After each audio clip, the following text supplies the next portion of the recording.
Hello everyone, आज हम लोग देखेंगे फंक्शन क्या होता है जावास्क्रिप्ट में। ठीक है। एंड ट्यूटोरियल लॉन्ग हो सकता है, इसलिए मैंने इसको दो पार्ट में डिवाइड किया है। फाइन। ओके, तो पहले रियल लाइफ एग्जांपल समझते हैं। सपोज आपको कॉफी पीना है, ठीक है, तो आप क्या करोगे? कॉफी मशीन में मिल्क डालोगे, शुगर डालोगे, कॉफी डालोगे एंड कॉफी बनाओगे। लेकिन हो क्या रहा होगा? ठीक है। जब भी आप बटन प्रेस करोगे तो सेम स्टेप्स फॉलो हो रहा होगा कॉफी बनाने के लिए। ठीक है। जो हम ऑलरेडी प्री डिफाइंड है उस मशीन में। ठीक है। जब भी आपने बटन प्रेस किया, कॉफी मशीन क्या करेगा? कॉफी बना के आपको दे देगा। ठीक है। उसी तरीके से फंक्शन होता है। ये कॉफी मशीन का एक क्या है? फंक्शन है। ठीक है। क्या फंक्शन है उसका? कि जब भी आप बटन प्रेस कर रहे हो, वो आपको कॉफी बना के दे दे रहा है। ठीक है। और सपोज आप इस तरीके से भी समझ सकते हो कि आप आपने एक गाड़ी ली, ठीक है। तो जब आप की डाल के गाड़ी स्टार्ट करते हो, ठीक है, तो जैसे ही आपने की डाला, गाड़ी स्टार्ट हो गई। तो क्या है? वो एक फंक्शन है। ठीक है। उसके अंदर, उसके बिहाइंड द सीन्स, वो कुछ स्टेप्स फॉलो हो रहे होंगे एंड आपका गाड़ी स्टार्ट हो जा रहा होगा। ठीक है। सिर्फ ऐसा तो नहीं है कि चाबी डालने से गाड़ी स्टार्ट हो गया। चाबी डालने से गाड़ी स्टार्ट हुआ, लेकिन उसके लिए कुछ किया गया होगा। ठीक है। Okay fine. इसी को हम लोग बोलते हैं फंक्शन। जैसे आप अपने दोस्त से बोलते हो ना कि देखिए, मेरे गाड़ी का फंक्शन है, बोलने से स्टार्ट हो जाता है। तो मैंने एग्जांपल लिया कि चाबी डालने से। ठीक है। तो ये एक फंक्शन है। ठीक है। तो प्रोग्रामिंग की दुनिया में हम लोग समझते हैं कि फंक्शन क्या होता है। तो यहाँ पे एक रियल लाइफ एग्जांपल लिया है कॉपी वाला मैंने, जो मैंने अभी आपको समझाया। तो एक बार जल्दी से पढ़ लेते हैं इसको। Imagine a coffee machine, you have a when you press a button, it performs a series of steps to brew coffee. तो जब आप कॉफी मशीन में बटन प्रेस करते हो, कुछ स्टेप्स फॉलो हो रहे होंगे। जैसे गाड़ी आप स्टार्ट कर रहे हो, तो कुछ स्टेप्स फॉलो होके ही वो स्टार्ट हो रहा होगा, आउटपुट हमें दे रहा होगा। राइट। Okay fine. तो जब आप बटन प्रेस कर रहे हो, तो ये क्या कर रहा है कि कुछ स्टेप्स फॉलो कर रहा है कॉफी लाने के लिए, such as grinding beans, heating water, पानी गर्म करने के लिए, pouring coffee into a cup. जैसे कप, कप में देखते हो ना वो, क्या बोलते हैं उसको, फेम आ जाता है कप में। ठीक है। These steps are predefined, ये पहले से प्री डिफाइंड होता है, and execute in order whenever the button is press. ठीक है। जैसे ही बटन प्रेस किया, उसी ऑर्डर में, जितना बार आप बटन प्रेस करोगे उसी ऑर्डर में वो परफॉर्म करके आपको कॉपी देगा। ठीक है। उसी प्रकार जावास्क्रिप्ट में ये पढ़ोगे आपको समझ में आएगा। JavaScript function is like that copy machine when you define the steps logic. ठीक है। Logic means steps. ठीक है। फंक्शन के अंदर हम लोग क्या लिखते हैं? लॉजिक लिखते हैं। उसी को स्टेप्स यहाँ पे बोला गया copy machine inside the function, and every time you press the button, copy का यहाँ पे बात हो रहा है, एंड फंक्शन के टर्म में कॉल। ठीक है। कॉपी के टर्म में जैसे ही बटन प्रेस किया, आपको कॉपी मिल गया, मतलब आउटपुट आउटपुट मिल गया। एंड फंक्शन के केस में क्या होता है? आउटपुट लेने के लिए फंक्शन को कॉल करना पड़ता है। राइट। ये वही चीज लिखा हुआ है। It perform the same steps to produce the desired result. ठीक है। तो ये था रियल लाइफ से रिलेट किया गया था यहाँ पे। ठीक है। अब जो फंक्शन का प्रोग्रामिंग की दुनिया में डेफिनेशन है, उसको पढ़ते हैं। A function in JavaScript is a reusable block of code designed to perform a particular task. तो अगेन फंक्शन क्या है? Reusable block of code. ठीक है। जब भी फंक्शन को कॉल करेंगे, सेम कोड होगा, एंड वो क्या करेगा? हमें आउटपुट दे देगा। बस हम इनपुट अलग डालेंगे। ठीक है। इनपुट के बेसिस पे हमें वो आउटपुट देगा। सेम स्टेप्स उसमें लिखा होगा, परफॉर्म करेगा, आउटपुट दे देगा। राइट। एक टास्क को परफॉर्म करने के लिए, सपोज हम ऐड कर रहे हैं दो नंबर का। ठीक है। दो नंबर को ऐड कर रहे हैं। तो एक बार हमने डाला 3 4, एक बार हमने डाल दिया 6 7। ठीक है। तो वही बोल रहा है, reusable block of code design to perform a particular task, suppose add, and you define a function once and use it multiple times in your program. जैसे मैंने आपको बोला, एक बार हमने तो एक दो डाल के ऐड निकाल लिया, एक बार 3 4 डाल के निकाल लिया। Right. which helps keep you code organized and avoid duplication। ठीक है। फंक्शन को अगर हम लोग सही से यूज नहीं करेंगे, तो डुप्लीकेसी बढ़ जाएगा। ये सब हम लोग देखेंगे। ठीक है। तो अब चलते हैं, डेफिनेशन बहुत हो गया, अब चलते हैं और अपना काम स्टार्ट करते हैं। ठीक है। तो जावास्क्रिप्ट में फंक्शन बनाने के लिए आपको फंक्शन लिखना है, फंक्शन कीवर्ड। ठीक है। तो एफ यू एन जैसे ही आप लिखिएगा, आपको सजेस्ट कर देगा, एंटर कीजिए एंड फंक्शन का नाम। तो हम यहाँ पे लिख देते हैं ऐड। ठीक है। लेकिन ये एक वर्ड है। ठीक है। सपोज मल्टीपल वर्ड है, फंक्शन का हमें नाम करना मल्टीपल वर्ड है, तो आप कैमल केस फॉलो कीजिए। तो इसीलिए मैं यहाँ पे लिख देता हूँ ऐड टू नंबर। ठीक है। Add two number. उसके बाद क्या करना है? राउंड पैरेंथेसिस एंड उसके बाद करली ब्रेसेस। ठीक है। ये कर दिया। ठीक है। ये फंक्शन का सिंटैक्स है। ठीक है। अब इसके अंदर आपको जो लिखना है लिखिए। अब देखिए, अब हम इसके अंदर क्या करेंगे, इसके अंदर हम दो नंबर का सम करेंगे, ठीक है। तो यहाँ पे मैं ले लूंगा num1 equal to 2 and again let num2 equal to 7 कर दिया मैंने, ठीक है। यहाँ पे आएंगे, एक और वेरिएबल ले लेंगे, लेट res इक्वल टू दोनों का सम करने के लिए, एंड यहाँ पे मैं लिख दूंगा num1 प्लस num2, ठीक है। यहाँ पे आ गया। अब इसको मैं क्या करूंगा कि कंसोल डॉट लॉग एंड यहाँ पे मैं कर दूंगा res, ठीक है। अब हमें रिजल्ट मिल जाएगा।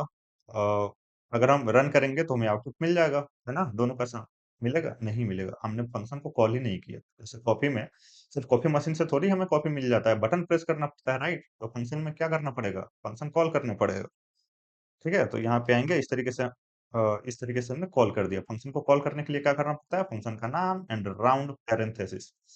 यहाँ पे आएंगे, राइट क्लिक करेंगे, यहाँ पे आके इंस्पेक्ट, एंड यहाँ पे कंसोल में आएंगे, हमें आउटपुट मिलेगा 9, ठीक है। हम क्या कर रहे हैं, 7 into 9, फाइन। अब जैसे कॉपी में क्या था कि जब भी आप प्रेस करो कॉपी मिलेगा, लेकिन अब हम ये ऐड टू नंबर, ठीक है, जब जब हम इसको कॉल करेंगे तो ये जो फंक्शन है, ठीक है, ये जो फंक्शन है सेम आउटपुट देगा, ठीक है, क्योंकि नंबर यहाँ पे फंक्शन के अंदर नंबर सेम है, ठीक है। जब जब हम इसको कॉल करेंगे आउटपुट सेम देगा, ठीक है। तो अगर अगेन हमें दो नंबर ऐड करना हो, ठीक है, तो हमें क्या करना पड़ेगा, अलग से फंक्शन बनाना पड़ेगा, अगर हमने इस तरीके से बनाया तो, ठीक है। जैसे यहाँ पे देखिए आप, हमने क्या किया, इस फंक्शन को अगेन यहाँ पे कॉल कर दिया, ठीक है। जैसे ही ये फंक्शन कॉल हुआ, ठीक है, ये कोड रन होगा, ठीक है।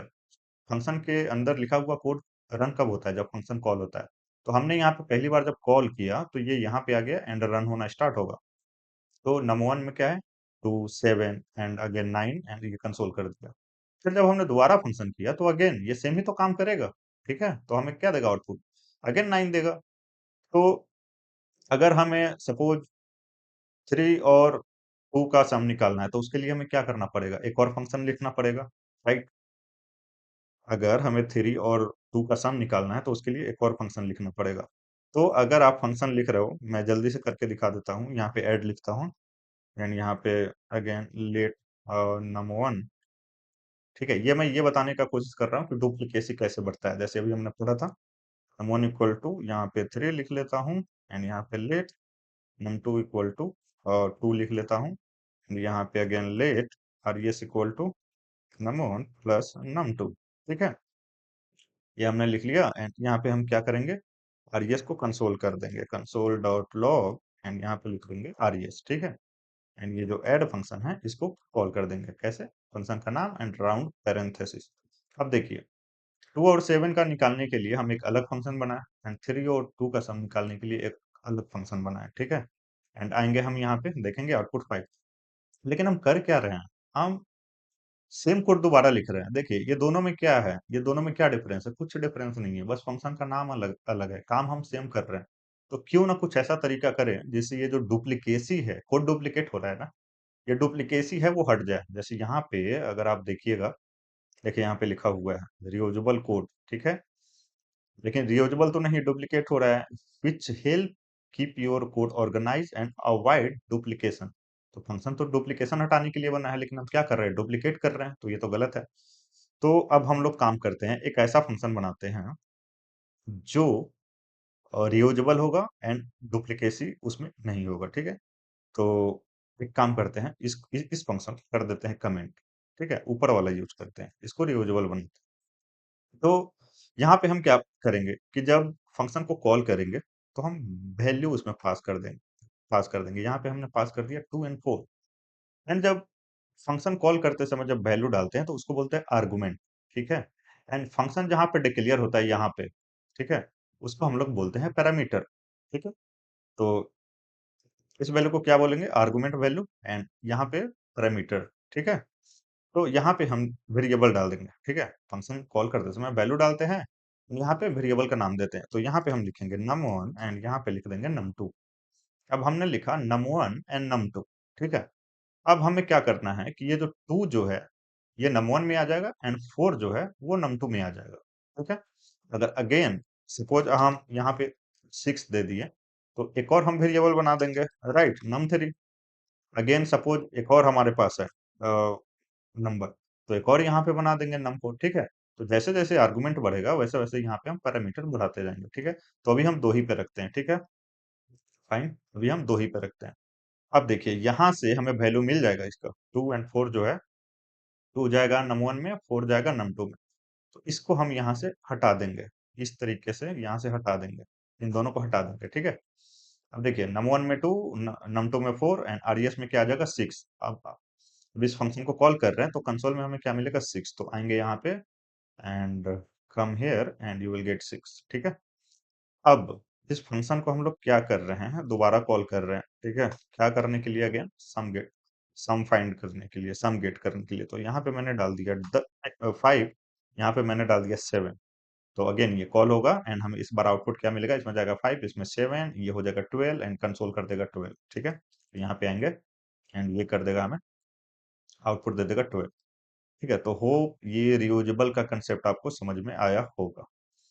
अच्छा, फंक्शन अगर हम रिटर्न, इसमें आपने एक चीज नोटिस किया होगा कि हम कंसोल करके प्रिंट करवा रहे हैं, हम रिटर्न नहीं कर रहे हैं, ठीक है।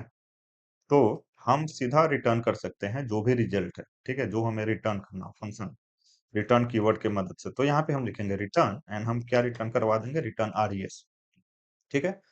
तो अगेन अगर फंक्शन कुछ रिटर्न कर रहा है, ठीक है, तो आपको किसी वेरिएबल में स्टोर करना पड़ेगा, ठीक है। आपको किसी वेरिएबल में स्टोर करना पड़ेगा, फिर उसको कंसोल में डायरेक्ट आप लॉग कर सकते हैं। तो यहाँ पे दो बार हमने फंक्शन को कॉल किया है, तो एक बार वेरिएबल में स्टोर करके कंसोल करेंगे, एक बार डायरेक्ट फंक्शन को कॉल करके स्टोर करेंगे, ताकि आपको दोनों पता चल जाए। तो यहाँ पे क्या रिटर्न कर रहा है, आरईएस। आरईएस क्या हो जाएगा, पहला जब फंक्शन कॉल होगा तो इसमें जाएगा 6। तो एक हम वेरिएबल बनाएंगे लेट एंड सम, ठीक है, इक्वल टू एंड ये जो है इसको कट करके मैं यहाँ पे रख दूंगा, ठीक है। इस तरीके से तो सम में क्या आ जाएगा, ये फंक्शन क्या रिटर्न कर रहा है, 2 और 4 6। तो यहाँ पे आएंगे एंड कंसोल डॉट लॉग, यहाँ पे कर देंगे सम, ठीक है, सेव कर लेंगे। एंड यहाँ पे मैंने कंसोल को कमेंट कर दिया, तो फंक्शन 6 रिटर्न करेगा, ठीक है, यहाँ से। तो वेरिएबल में स्टोर कर लिया एंड उसको कंसोल करेंगे तो 6। तो यहाँ पे आएंगे, देखिए यहाँ पे 6 लाइन नंबर 10, देखिए 6 लाइन नंबर 10, ठीक है। और या तो आप वेरिएबल में स्टोर करके कंसोल कर लो, या फिर आप डायरेक्ट कंसोल डॉट लॉग, ठीक है, एंड उस फंक्शन को आर्गुमेंट के साथ कंसोल में डाल दो, पूरा का पूरा फंक्शन आर्गुमेंट के साथ। तो मैंने डाल दिया यहाँ पे, तो हमें क्या मिलेगा 12, यहाँ पे देखिए 12। अच्छा, ये चीज तो हमें समझ में आ गई। अब हमने यहाँ पे रिटर्न लिखा, अगर हम कुछ भी रिटर्न नहीं कर रहे हैं, मतलब अगर हम रिटर्न कीवर्ड नहीं यूज कर रहे हैं और कुछ रिटर्न नहीं हो रहा है, ऐसे ही है, फिर भी हम क्या कर रहे हैं कि फंक्शन को वेरिएबल में रख रहे हैं, ठीक है। फंक्शन को कॉल करके वेरिएबल में रख रहे हैं। तो यहाँ पे तो कुछ हमने रिटर्न किया ही नहीं। तो अगर हम कुछ रिटर्न नहीं कर रहे हैं एंड उसको हम किसी वेरिएबल में स्टोर कर रहे हैं, तो जावास्क्रिप्ट इंजन जो है वो अनडिफाइंड रिटर्न करता है, बाय डिफॉल्ट अनडिफाइंड। अगर हमने कुछ रिटर्न नहीं किया तो JavaScript engine undefined return return करेगा, ठीक है। तो इसको हम कर देते हैं कमेंट, ठीक, एंड सम को कंसोल करेंगे तो हमें क्या मिलेगा, अनडिफाइंड। क्यों, क्योंकि हम कुछ रिटर्न ही नहीं कर रहे हैं। एंड जावास्क्रिप्ट इंजन क्या करेगा, देखेगा कि कुछ रिटर्न कीवर्ड नहीं है एंड हम फंक्शन को कॉल कर रहे हैं, तो हमें क्या मिलेगा, अनडिफाइंड। तो यहाँ पे आएंगे एंड हमें यहाँ पे मिलेगा अनडिफाइंड लाइन नंबर 10, ठीक है। तो ये होप आपको समझ में आया होगा, ठीक है। अच्छा, अब यहाँ पे हमारे ऊपर है कितना नंबर रख रहे हैं हम, 3 नंबर रख लिए, सपोज 2 4 एंड 5 रख लिया हम। यहाँ पे एक और वेरिएबल डाल दिया num3, ठीक है। एंड अगर सबको ऐड करना है तो हम यहाँ पे क्या कर देंगे, num3 कर देंगे, राइट, इस तरीके से। And इस बार हम क्या करेंगे, ये रिटर्न आरईएस कर देंगे एंड इसको हटा देंगे। एंड अब हमारा रिजल्ट क्या हो जाएगा, 2 4 6 एंड 5 11, ठीक है। एंड इसमें आ जाएगा सम में एंड सम कंसोल करेंगे तो हमें मिलेगा 11, देखिए यहाँ पे 11, ठीक है। तो होप आपको समझ में आया होगा। अच्छा, अगर क्या कि सपोज सपोज ऐसा भी तो हो सकता है कि हमने यहाँ पे 2 आर्गुमेंट वैल्यू डाला लेकिन पैरामीटर 3 ले लिया, ठीक है। तो क्या होगा उस केस में, क्या होगा, तो 2 जो है वो तो num1 में चला जाएगा, 4 जो है वो num2 में चला जाएगा, num3 में क्या आएगा, अनडिफाइंड, ठीक है। तो जब आप किसी नंबर को अनडिफाइंड के साथ ऐड करते हो तो वो आता है एन, ठीक है। अगर हम सेव करें तो आएगा एन। ये अलग से ये एक टॉपिक है, ठीक है, खुद में, ये हम अलग से देखेंगे, ठीक है। और तो होता क्या है, यहाँ पे ये अनडिफाइंड आएगा। अगर हमने पढ़ा था कि अगर हमने वेरिएबल डिक्लेयर करके उसमें कुछ नहीं डाला तो क्या आएगा, अनडिफाइंड, ठीक है। तो यहाँ पे हम यहाँ पे, ठीक है, जब तो यहाँ पे अगर हम इक्वल करके यहाँ पे कुछ हम वैल्यू डाल दे, सपोज 6, ठीक है। तो जब पैरामीटर में, ये पैरामीटर है राइट, पैरामीटर में जब इक्वल टू करके वैल्यू डालते हैं तो उसको हम लोग बोलते हैं डिफॉल्ट वैल्यू, ठीक है। ठीक है, डिफॉल्ट वैल्यू, इसको क्या बोलते हैं, डिफॉल्ट वैल्यू, ठीक है। इसको डिफॉल्ट पैरामीटर भी बोल सकते हैं, ठीक है। डिफॉल्ट पैरामीटर भी बोलते हैं राइट। तो ये क्या होगा, num3 का ये डिफॉल्ट वैल्यू हो गया, ठीक है। तो ये डिफॉल्ट वैल्यू कब काम करता है, मैं बताता हूँ। तो अभी क्या हो रहा है कि अभी ये तीसरा नंबर हमने दिया नहीं है, ठीक है। तो num3 में अनडिफाइंड की जगह क्या जाएगा, 6। तो अब अगर हम यहाँ पे कंसोल करेंगे तो 2 4 6 एंड 6 12, ठीक है। तो आरएस में क्या आएगा, 12, रिटर्न 12 करेगा तो यहाँ पे आएंगे तो हमें मिलेगा 12, ठीक है, फाइन। लेकिन अगर क्या, अगर हमने यहाँ से भी डाल दिया, सपोज यहाँ से हमने डाल दिया 7, तो अगर आर्गुमेंट डला गया है, ठीक है, आर्गुमेंट अगर डला गया है और डिफॉल्ट वैल्यू भी है, ठीक है, तो वो डिफॉल्ट वैल्यू नहीं लेता है, ठीक है, वो आर्गुमेंट वैल्यू लेगा। तो इससे हमें क्या समझ में आया कि डिफॉल्ट वैल्यू तब काम करता है जब आर्गुमेंट नहीं हो, आर्गुमेंट मिसिंग हो तो हम लोग डिफॉल्ट वैल्यू दे देते हैं, ठीक है। उससे हमें पता चल जाता है कि डिफॉल्ट वैल्यू है। जैसे सपोज कि यहाँ पे, सपोज ये स्ट्रिंग पे काम कर रहे हैं, ठीक है, एंड यहाँ पे हम डाल दिए कि डिफॉल्ट, ठीक है। तो अगर अगर ये कहीं सपोज यूज हो रहा होगा, ठीक है, तो अगर उसको डिफॉल्ट मिल गया कंसोल में तो उसको क्या पता चलेगा कि आर्गुमेंट मिसिंग है, ठीक है। अगर डिफॉल्ट नहीं मिला तो उसे क्या पता चलेगा कि आर्गुमेंट मिसिंग नहीं है। तो कहीं अगर काम कर रहा है तो कंसोल कर रहा है या फिर कुछ काम कर रहा है उसको नजर आ गया तो ठीक है। तो इसको कंट्रोल जेट करते हैं एंड यहाँ पे आते हैं, ठीक है, एंड यहाँ पे रख लेते हैं 7। तो हमने क्या समझा कि डिफॉल्ट कब काम करता है, जब आर्गुमेंट मिसिंग होता है, लेकिन यहाँ पे तो है 7, तो ये डिफॉल्ट काम नहीं करेगा, ठीक है। तो यहाँ पे क्या आ जाएगा, तो यहाँ पे num1 में आ जाएगा 2, num2 में 4, num3 में 6 नहीं आएगा, ये 7 आएगा। एंड आउटपुट क्या हो जाएगा, 2 4 एंड 7 मतलब 13, ठीक है। यहाँ पे देखिए 13, लाइन नंबर 10, ठीक है। तो होप आपको ये समझ में आया होगा कि फंक्शन हम लोग क्यों बनाते हैं किसी टास्क को परफॉर्म करने के लिए, ठीक है। एंड रियूजेबल मतलब क्या होता है, होप ये सब आपको समझ में आया होगा। एंड इस फंक्शन को हम लोग बोलते हैं कि फंक्शन डिक्लेरेशन बोलते हैं, ठीक है। इसको फंक्शन डिक्लेरेशन बोलते हैं।